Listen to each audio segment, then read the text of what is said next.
بسم اللہ الرحمن الرحیم یا ایہا الذین آمنوا اتقوا اللہ ولتنظر نفس ما قدمت لغد واتقوا اللہ ان اللہ خبیر بما تعملون۔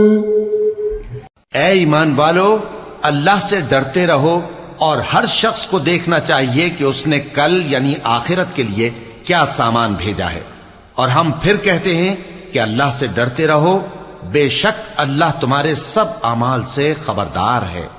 بسم اللہ الرحمن الرحیم، الحمد للہ رب العالمین، والصلاة والسلام على اشرف الانبیاء والمرسلین وعلى آلہ واصحابہ اجمعین ومن تبعہم بإحسان الى یوم الدین۔ قابل صد احترام حضرات شائقین و شائقات سچا پیغام، السلام علیکم ورحمۃ اللہ وبرکاتہ۔ آج کی محفل میراث النبی کے نورانی پروگرام میں آپ کا استقبال ہے۔ اہلا و سہلا مرحبا۔ ہم آپ تمام حضرات و مستورات کا خیر مقدم کرتے ہیں۔ محترم حضرات و خواتین، تعلیم کا آغاز ہو رہا ہے۔ سب سے پہلے آداب تعلیم کا لحاظ کرتے ہوئے تعلیم کی طرف متوجہ ہو جائیں۔ پورے دھیان سے سننا، عمل کی نیت سے سننا اور تبلیغ کی نیت سے سننا، یعنی سنی ہوئی باتیں دوسروں تک پہنچانے کے جذبے سے سننا۔ چند خاص آداب تعلیم ہیں، امید ہے کہ آپ حضرات ان آداب کا ضرور خیال رکھیں گے۔ جزاکم اللہ۔ بسم اللہ الرحمن الرحیم۔ زکوٰۃ ہو یا صدقہ فطر ہو یا پھر صدقہ جاریہ ہو، انسان کے لیے سب فائدہ مند ہے، کیونکہ زکوٰۃ اور صدقہ واجبات غرباء، مساکین، فقراء اور محتاجوں کا حق ہے۔ اے وارثین توحید، اللہ تعالیٰ فرماتا ہے ان اللہ یأمرکم ان تؤدوا الامانات الی اہلہا۔ بے شک اللہ تعالیٰ حکم کرتا ہے اس بات کا کہ امانتیں امانت والوں کو پہنچا دو۔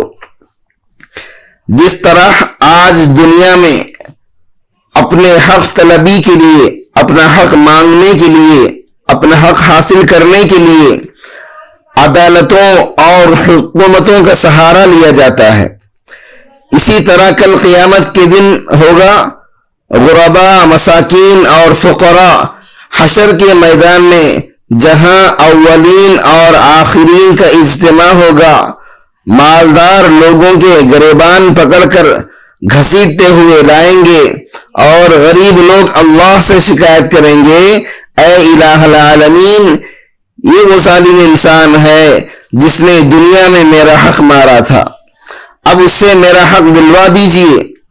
اس وقت مالدار لوگوں کی نیکیاں ان غرباء کے حوالے کر دی جائیں گی۔ ایک مرتبہ جناب رسول اکرم صلی اللہ علیہ وسلم نے ایک آدمی کو دیکھا کہ کعبے کے دروازے کو پکڑ کر رو رہا ہے اور کہہ رہا ہے، اے اللہ، اس کعبے کی برکت سے میرا گناہ معاف کر دے۔ آقا صلی اللہ علیہ وسلم نے فرمایا، اے فلاں، تو نے کیا گناہ کیا جو اتنا رو رہا ہے؟ اس نے عرض کیا، بہت بڑا گناہ کیا۔ آپ صلی اللہ علیہ وسلم نے فرمایا، کیا تو نے عرش و کرسی، لوح و قلم سے بھی بڑا گناہ کیا؟ اس نے کہا، ہاں، ان سے بھی بڑا گناہ میں نے کیا۔ رحمت للعالمین صلی اللہ علیہ وسلم نے سن کر فرمایا، اچھا بتا، تیرا گناہ بڑا ہے یا اللہ تعالیٰ بڑا ہے؟ اس نے کہا، اللہ تعالیٰ بڑا ہے۔ حضور صلی اللہ علیہ وسلم نے فرمایا، اب بیان کر اپنے گناہ کو۔ اس شخص نے کہا، میں مالدار آدمی ہوں، جب کوئی آدمی محتاج، فقیر، مسکین یا یتیم میرے پاس آتا ہے تو میرے بدن میں آگ لگ جاتی ہے اور ان سے سخت نفرت ہوتی ہے، اور میں کسی کو کچھ بھی نہیں دیتا۔ رحمت للعالمین صلی اللہ علیہ وسلم نے فرمایا، اے کمبخت دور ہو جا، یہاں سے چلا جا، تیرے برے اعمال کی وجہ سے ایسا نہ ہو جائے کہ عالم کی تمام مخلوق جل کر خاک ہو جائے۔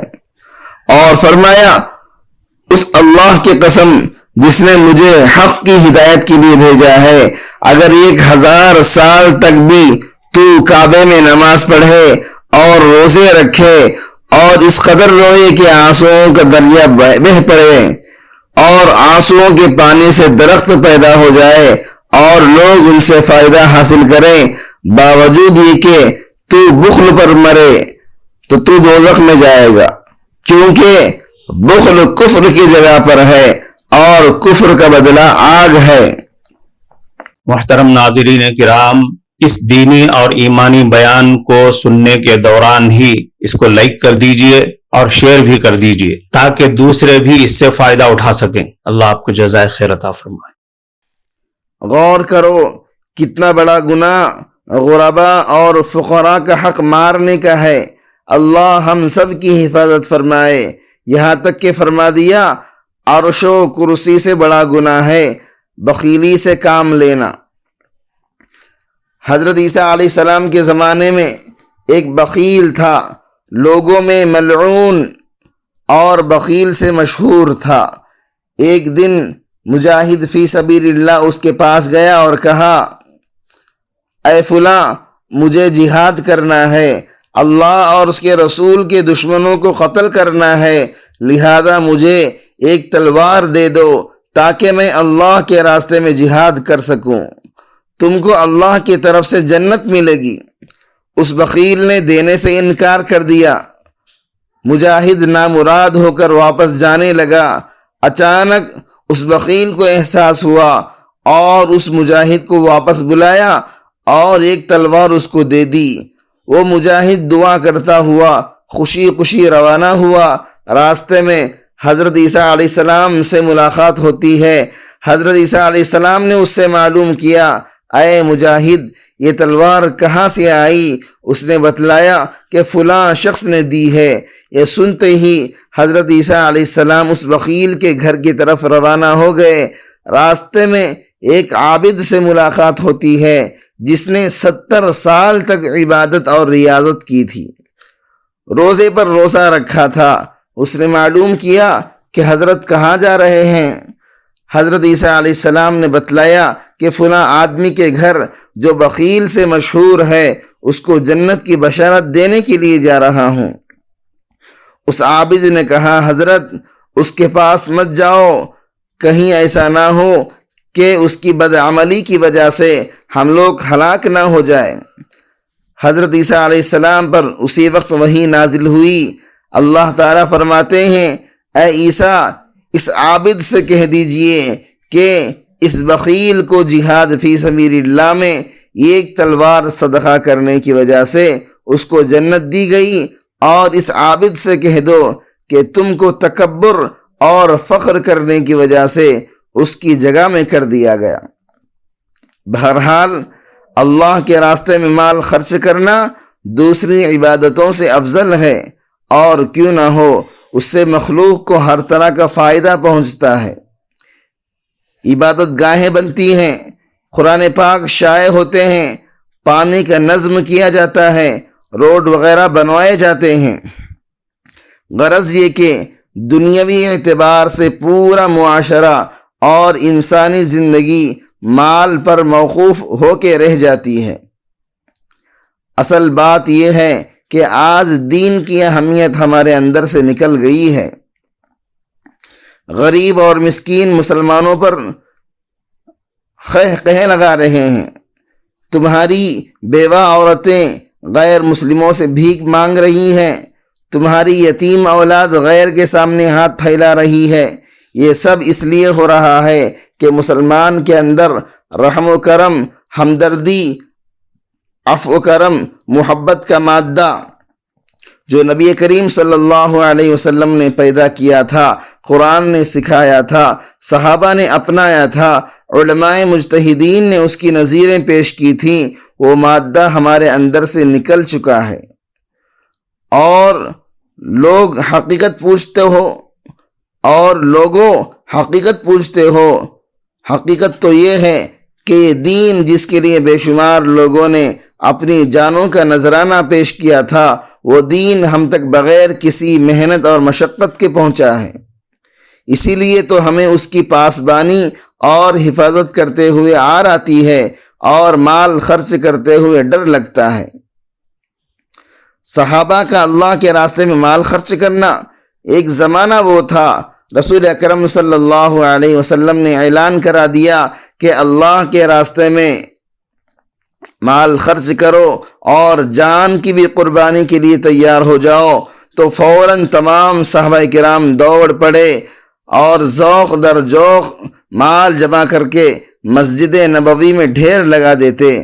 ہر آدمی دین کے لیے مال لاتا رہا۔ حضرت عمر فاروق رضی اللہ عنہ اپنے گھر کا آدھا مال لے کر آ جاتے ہیں اور آقا مدنی صلی اللہ علیہ وسلم کے قدموں میں ڈال دیتے ہیں۔